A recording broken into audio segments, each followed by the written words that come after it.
New topic है chapter number 6 का elastic potential energy, जहां पे रिस्टोरिंग फोर्स इन्वॉल्व होता है वहां पे इलास्टिक पोटेंशियल एनर्जी भी इन्वॉल्व होती है।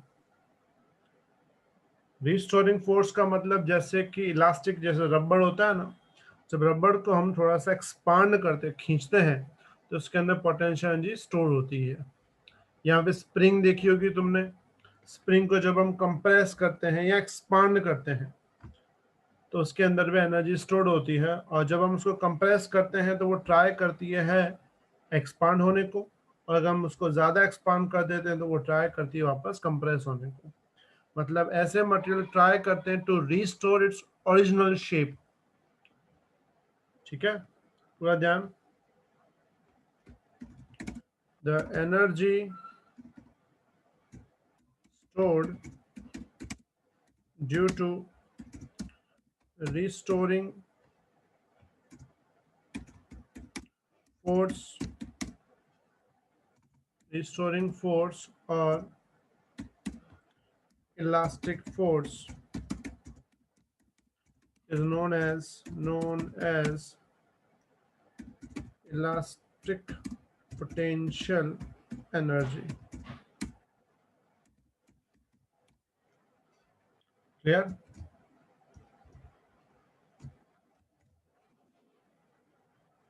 Yes, जैसे sir. कि एग्जांपल समझे, एक सपोर्ट है ये, और सपोर्ट से हमने यहाँ पे एक स्प्रिंग रखी हुई है।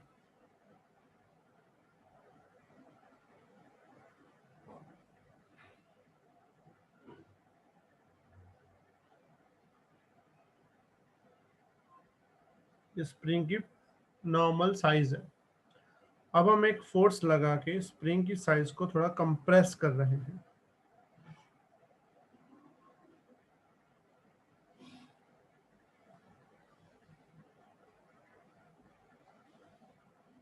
या फिर इसको ज्यादा खींच के उसकी लेंथ बढ़ाने की कोशिश कर रहे हैं।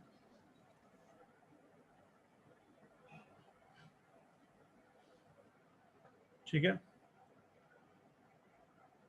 ये इसकी नॉर्मल पोजीशन है। हमने क्या किया है, इसमें कुछ डिस्टेंस अंदर लिया है, इसमें कुछ डिस्टेंस बाहर एक्सटेंड किया है। समझो डिस्टेंस की वैल्यू है x। जब हम उसको अंदर की तरफ कंप्रेस करते हैं तो वो ट्राई करती है बाहर आना। जब हम उसको बाहर की तरफ एक्सटेंड करते हैं वो ट्राई करती है अंदर जाना। इस सिचुएशन को बोलते हैं रिस्टोरिंग फोर्सेस। यहाँ पे जो फोर्सेस लगते हैं वो कौन से फोर्सेस है? Restoring forces. समझ में आई बेटा बात? तो ध्यान Yes, से sir. देखो, रिस्टोरिंग फोर्स की डायरेक्शन किस तरफ है? ओरिजिनल की नॉर्मल तरफ ले जाना। मतलब वो रिस्टोर कहाँ करता है? ओरिजिनल शेप में। अगर ये ओरिजिनल शेप है, इसके अंदर जाएंगे तो फोर्स बाहर की तरफ, अगर बाहर जाएंगे तो फोर्स अंदर की तरफ। ठीक है, अब पूरा ध्यान। As shown in figure, consider a spring in two different situations.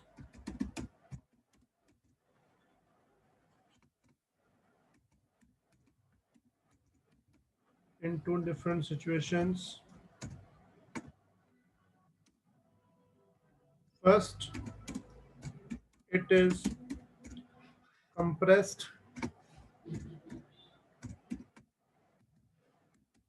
by distance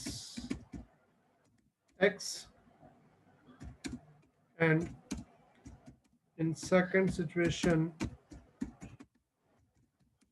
it is extended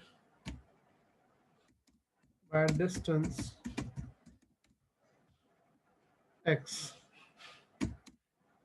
by external forces. In both situation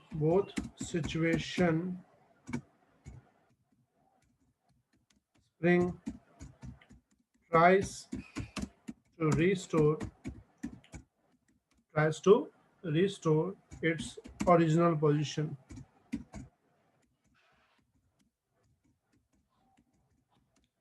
By producing restoring force. समझ में आया बेटा यहाँ तक बात? किसी को डाउट? No sir.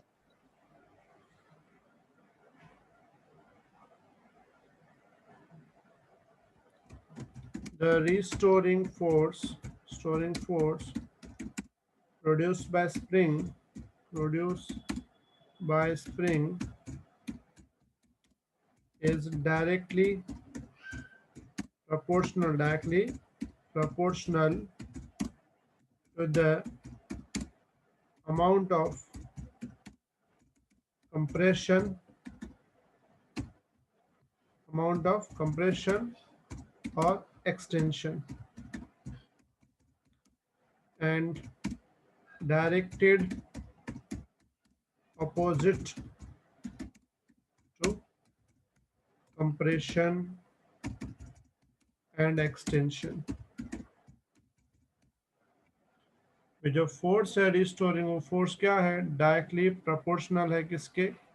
डिस्टेंस के, बट ऑपोजिट भी है, डायरेक्शन ऑपोजिट है, इसलिए माइनस लगाया। मतलब ये कि डिस्टेंस जब अंदर की तरफ हो तो रिस्टोरिंग फोर्स बाहर की तरफ होगा, अगर डिस्टेंस बाहर की तरफ हो तो रिस्टोरिंग फोर्स अंदर की तरफ होगा। समझ में आई बेटा बात? तो सर यस सर। और जितना ज्यादा डिस्टेंस उतना ज्यादा फोर्स, बट डायरेक्शन ऑपोजिट। हाँ बेटा बोलो। सर फोर्स पे भी माइनस, मतलब कोई सी भी एक पे माइनस लगाने का, मतलब ऑपोजिट डायरेक्शन के लिए माइनस है, एक्स अंदर तो फोर्स बाहर, एक्स बाहर तो फोर्स अंदर। हाँ। प्रपोर्शनल हटा के लगाएंगे, कांस्टेंट होगा माइनस के। Here K equals to force constant of spring। क्या है ये? Force constant of spring. Spring ज्यादा स्ट्रांग है कि स्प्रिंग ज्यादा वीक है, उसकी वैल्यू दिखाने के लिए। जैसे तुमने देखा होगा कि एक टिक टिक वाली पैन आती है जिसमें अंदर स्प्रिंग होती है, और अपने टू व्हीलर जो आते हैं, एक्टिवा, बाइक, उनके जंपर्स में भी स्प्रिंग होती है। तो दोनों स्प्रिंग में बहुत ज्यादा डिफरेंस है। तो उन दोनों स्प्रिंग में मेन बेसिक डिफरेंस किसका होता है? फोर्स कांस्टेंट का।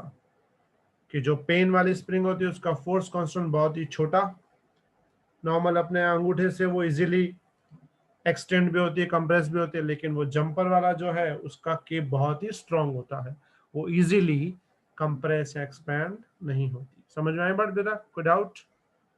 Yes sir. Now the work done by restoring force to extend the spring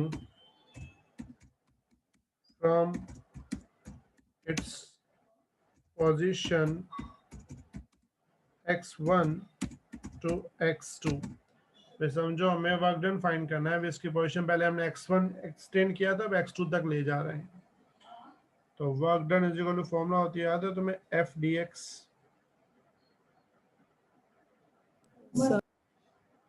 yes sir. 1 से x2। Got it? Yes sir. Minus kx dx।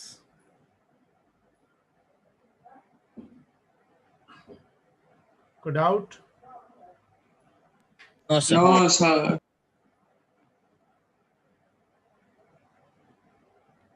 Minus के बाहर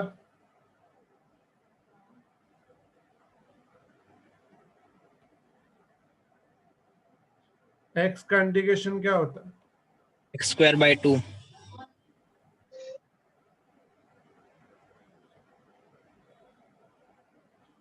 अपर limit, lower limit, x2 minus x1, x2 square minus x1 square divide by 2। इसको लिख सकते हैं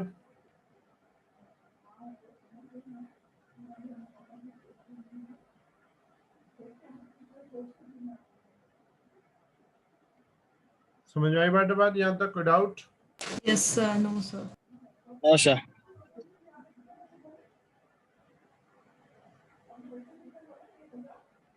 Here term half kx square is known as elastic potential energy stored in spring.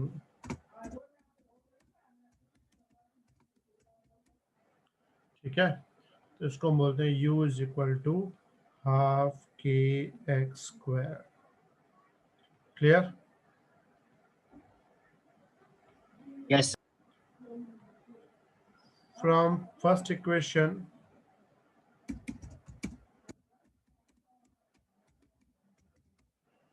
First equation क्या होगा?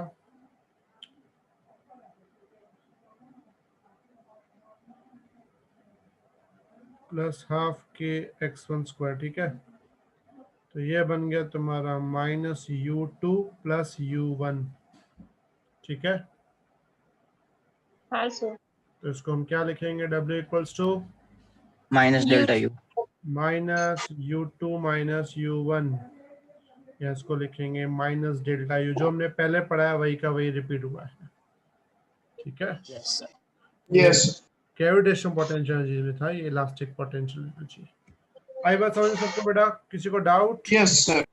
Yes. No, No, sir. sir.